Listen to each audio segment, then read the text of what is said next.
With the closed beta for Mirror's Edge Catalyst available, we got a chance to see if this reboot lives up to the surprisingly underrated game of 2008. The beta essentially lets you play out the first couple of hours of the game, where your character Faith is released from prison and carries out missions for the runners lurking in the city.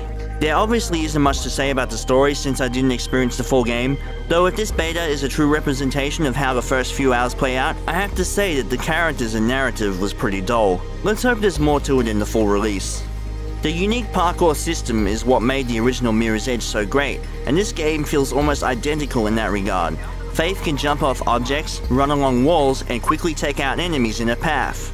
Runner's vision is back, where you can see objects highlighted in red that indicate the direction you should be heading, which is more needed this time around because of the open world environment. The major gripe I had with this beta was the incredibly clunky combat system. To defeat an enemy, you essentially keep tapping one button until they're down, occasionally having to sidestep to one direction to avoid being hit. Unlike the previous Mirror's Edge, you can't disarm enemies or even temporarily use their weapons against them. And after looking at the combat upgrade tree, there doesn't seem to be any options in doing so.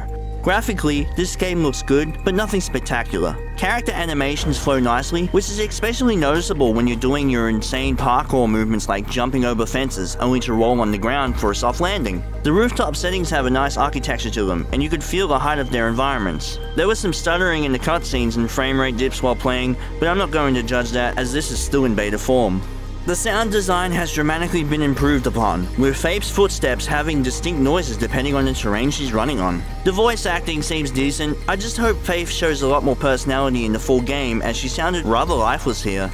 If this closed beta gave me any indication of Mirror's Edge Catalyst, it's that the parkour mechanics feel solid and the open world structure feels appropriate for this game. I can't really judge anything until the full release, though I will say that for a supposed reboot of the series, it still plays remarkably similar to the first game. It still doesn't discourage my excitement though, and I can't wait to pick this one up, unless it gets delayed yet again.